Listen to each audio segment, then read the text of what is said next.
जय हिंद बच्चों, जैसा कि आप लोग देख रहे हैं कि यह बर्मा गैस पेपर 2023 और यह मैथमेटिक्स आपका क्लास 12 के बच्चों के लिए है। यानी कि झारखंड बोर्ड के वैसे बच्चे जो मैथमेटिक्स रख के पढ़ रहे हैं, पीसीएम रख के पढ़ रहे हैं, उसके लिए यह मैथमेटिक्स का गैस पेपर है।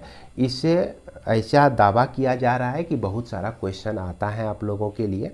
तो इसमें जो सबसे पहले आप उल्टाते हैं तो आपको मॉडल सेट का सॉल्यूशन मिलता है। तो मॉडल सेट का सॉल्यूशन हमने ऑलरेडी इस चैनल पर कर दिया है। आप चाहें तो उसे देख सकते हैं और बढ़िया तरह से समझ भी सकते हैं। तो मॉडल सेट का सॉल्यूशन आप लोग अगर नहीं मिलता है तो आप हमें कमेंट के माध्यम से बताइए, मैं आप लोगों को भेज दूंगा।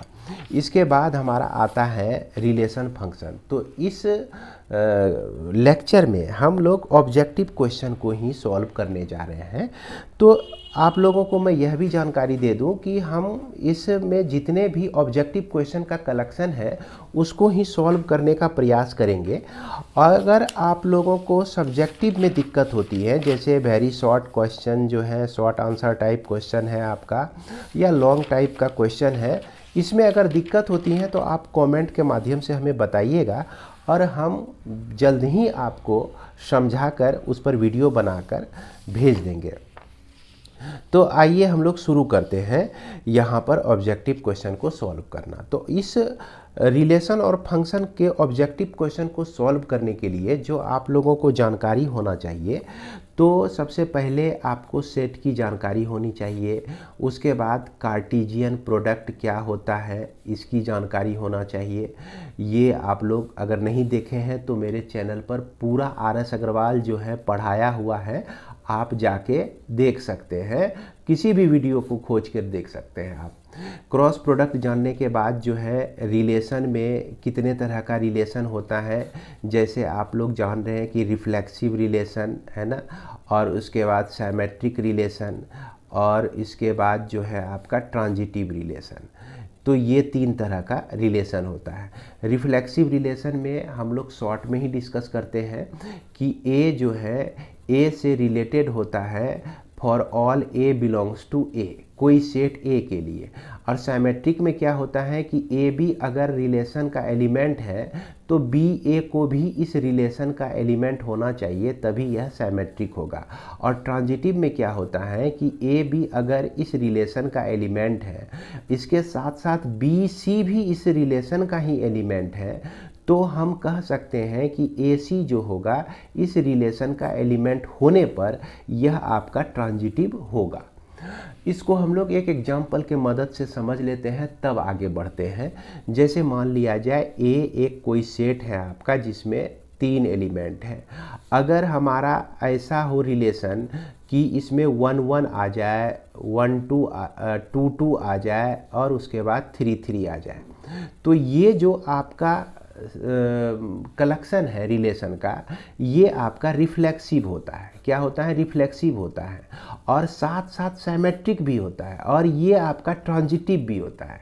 अगर इस तरह से आपका लिखा रहे तो ये रिफ्लेक्सिव, सिमेट्रिक और ट्रांजिटिव तीनों होता है। इस चीज़ को आप समझ लीजिए, क्योंकि 1 ये तो रिफ्लेक्सिव है, कन्फर्म है। अगर 1 1 को हम लोग एलिमेंट माने आर का, तो इसका 1 जो है हम पहले लिख दिए, और ये पहला वाला जो n है 1 जो बाद में लिखे, तो कोई फर्क नहीं पड़ता है। ए बी है, अब बी ए है, और दोनों का थूथना एक ही तरह का दिखेगा आपको। ए बी लिखिए या बी ए लिखिए, दोनों का थूथना एक ही तरह का दिखेगा। तो इसीलिए ये जो है आपका अपने आप में जो है सिमेट्रिक भी है, और ये चीज़ अपने आप में ट्रांजिटिव भी है। जैसे मान लीजिए 1 1 हम लिए, तो ये रिलेशन आर का एलिमेंट है, ए बी आपका। उसके बाद जो है इसमें हम 1 से ख़त्म होने वाला कोई एलिमेंट उठाते हैं, तो 1 1 ही आता है आपका। इसको चाहे तो हम 2 बार भी ले सकते हैं, कोई फ़र्क नहीं पड़ता है। तो B के जगह पर 1 है, और C के जगह पे भी संयोग से 1 है, और यहाँ पर हमको 1 1 जो है आपका मिल जाता है आर में। तो यानी कि ये एलिमेंट एग्जिस्ट कर रहा है, तो यह भी एग्जिस्ट कर रहा है, और यह भी एग्जिस्ट कर रहा है।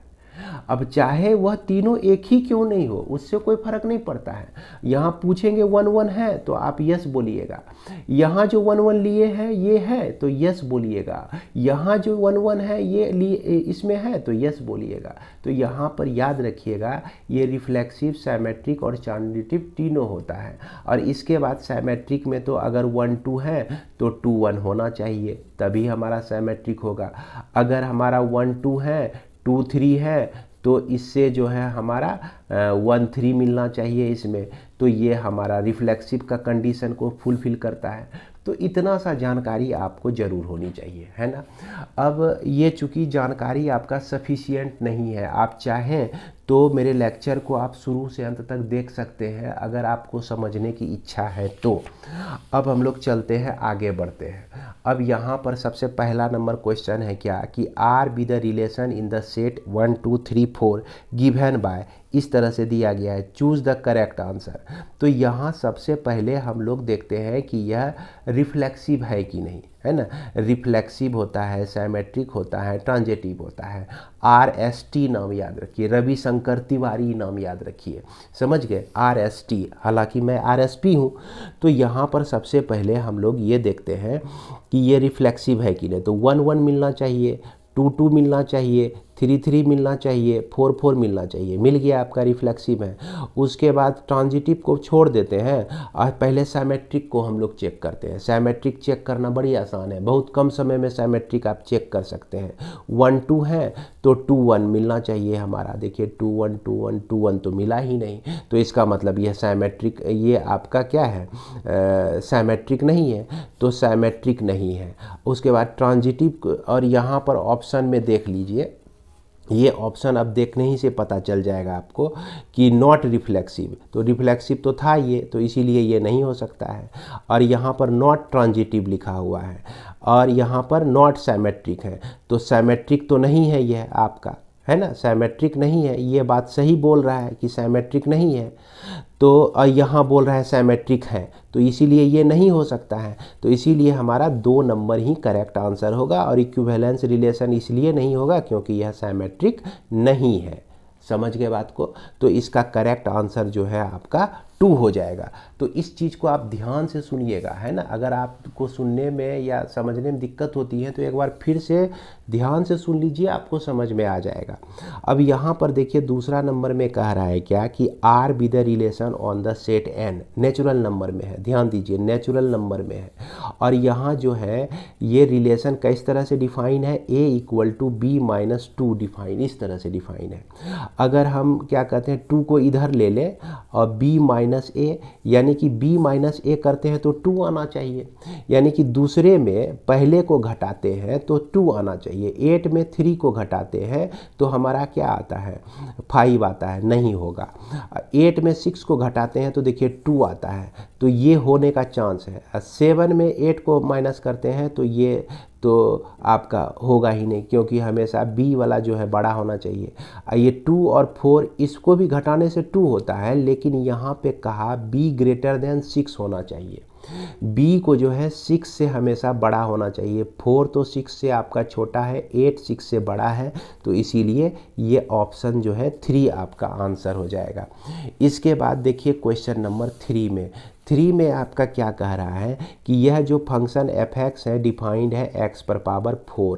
तो क्या यह जो है आपका करेक्ट ऑप्शन क्या होगा, तो ये ना तो 1 1 होगा और ना ही ऑन 2 होगा।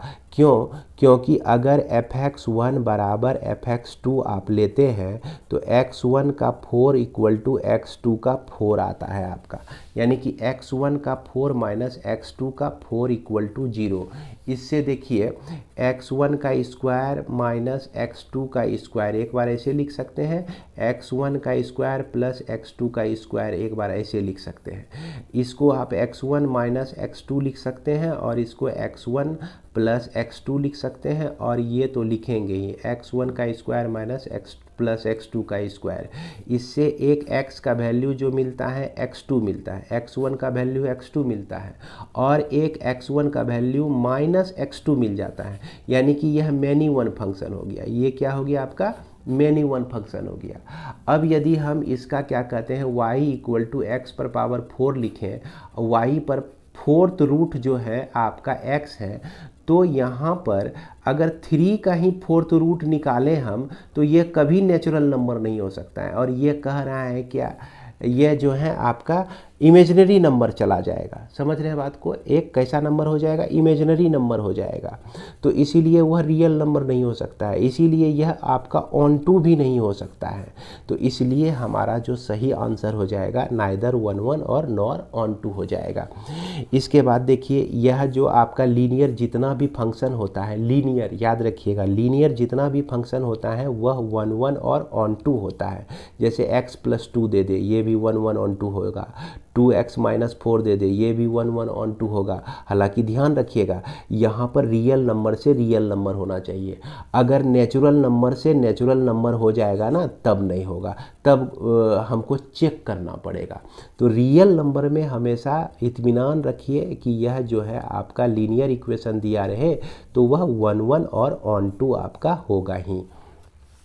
इसके बाद हमारा देखिए कि यह क्वेश्चन नंबर 5। तो क्वेश्चन नंबर 5 में हम देख रहे हैं कि ये फंक्शन f(x) इक्वल टू आपका 3 माइनस एक्स पर पावर 3 पर पावर 1/3 दिया गया है। और f कंपोजिशन f(x) निकालना है आपको। तो f(x) हो गया। ये f(x) के बदले में हम क्या रख सकते हैं, यही रख सकते हैं 3 माइनस एक्स पर पावर 3 पर पावर 1/3 हो जाएगा आपका। अब क्या होता है कि यहाँ फिर से फंक्शन आ गया, तो इसीलिए अब यहाँ x के जगह पर इस चीज़ को हम लोग रखेंगे। कैसे रखेंगे, 3 लिखेंगे माइनस इस x के जगह पर इस पूरे को रखेंगे 3 माइनस एक्स का क्यूब पर पावर 1/3। x के जगह पर इस पूरे को रख दिए और इस पर जो है पावर आपका है 3 है ना, इसको मिडिल ब्रैकेट में रखिए। अब फिर इसके बाद इसके ऊपर भी पावर है आपका 1/3 है। अब इसको सॉल्व करते हैं। ये 3 कैंसिल हो गया। 3 माइनस प्लस एक्स का क्यूब पर पावर जो है आपका 1/3 आ गया। 3 आपका कैंसिल हो गया। x पर पावर 3 पर पावर 1/3, 3 कैंसिल, तो क्या मिला आपको, x मिला। तो हम देख लेंगे 5 में x जो है आपको कहाँ मिल रहा है, 3 में मिल रहा है। ठीक उसी तरह से आपका यह जो क्वेश्चन है इसमें आपको निकालना है इन्वर्स ऑफ f निकालना है। तो ये f(x) को जो है आप 4x/3x+4 लिख लीजिए। हालांकि ये कंडीशन दिया हुआ है जिसके चलते यह रेंज में ये -4/3 नहीं होना चाहिए। अगर ये हो गया तो ये नॉट डिफाइन हो जाएगा। तो इसलिए इसको y मानिए, ये आप 4x/3x+4 लिखिए। अब y इंटू 3x+4 लिखकर आप 4x कीजिए, है ना, इसको सॉल्व करते जाइए। इसके बाद जो है 3yx plus 4y equal to 4x लिख दीजिए। x वाले को इधर लेते आइए, तो 3y माइनस 4 इंटू एक्स बराबर -4y हो गया। और यहाँ पर x बराबर -4y बाय आपको मिल जाता है 3y माइनस 4, या नहीं तो 4y बाय 4 माइनस 3y मिलता है। देखिए यहाँ पर इसको जो है अगर चेंज किए तो एक माइनस कॉमन में आया जो कि ऊपर वाले माइनस को कटा दिया। तो यही आपका f इनवर्स x हो जाएगा। अब इसको ढूंढ लेते हैं हम लोग कहाँ पे है। तो ये चीज़ जो है हमको कहाँ पे मिलता है, b में देखने को मिलता है ना, b में देखने को मिलता है। इसके बाद हमारा क्वेश्चन नंबर 7। तो 7 में हमारा क्या कह रहा है कि a जो है आपका दिया गया है 1 2 3 दिया गया है। The number of relation containing 1 2 and 1 3 which is reflexive symmetric not transitive. 1 2 और 1 3 को रखता हो, उसके बाद जो है यह रिफ्लेक्सिव भी हो। तो रिफ्लेक्सिव होने के लिए 1 1 1 2 2 और ये 3 3 भी चाहिए इसको। समझ गए बात को। अब कहता है कि साइमेट्रिक भी हो। साइमेट्रिक होने के लिए 2 1 चाहिए यहाँ पर और 3 1 चाहिए हमारा।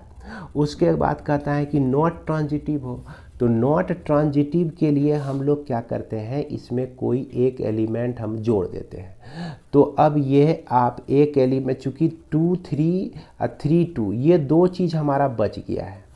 अगर ये दोनों आ गया हमारा तो ये ट्रांजिटिव भी हो जाएगा। तो इसीलिए इसमें से एगो को हटा दिए हम लोग, एगो को हटा दिए। अब जैसे चेक करते हैं हम लोग, पहले हम लोग ले लेते हैं 2 3 1 लेते हैं, है ना। ये आपका 2 1 ले लीजिए, 2 1 पहले लिए अब फिर 1 3 ले लिए।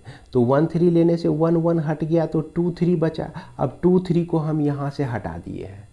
तो इस तरह से कम एक हटाएंगे तभी ये नॉट ट्रांजिटिव होगा, है ना, ट्रांजिटिव होगा।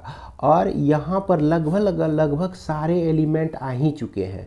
1 2 3 से मैक्सिमम 9 एलिमेंट ही आपका बनेगा, 9 एलिमेंट का कलेक्शन, जिसमें 8 आ ही चुके हैं। तो यहाँ पर हम देख रहे हैं कि ज़्यादा से ज़्यादा एक ही सेट हम बना सकते हैं जो कि आपका रिफ्लेक्सिव भी हो, सिमेट्रिक भी हो और ट्रांजिटिव नहीं हो। ठीक उसी तरह से क्वेश्चन नंबर 8 में आप देखेंगे क्या, इक्विवेलेंस रिलेशन कंटेनिंग 1 2।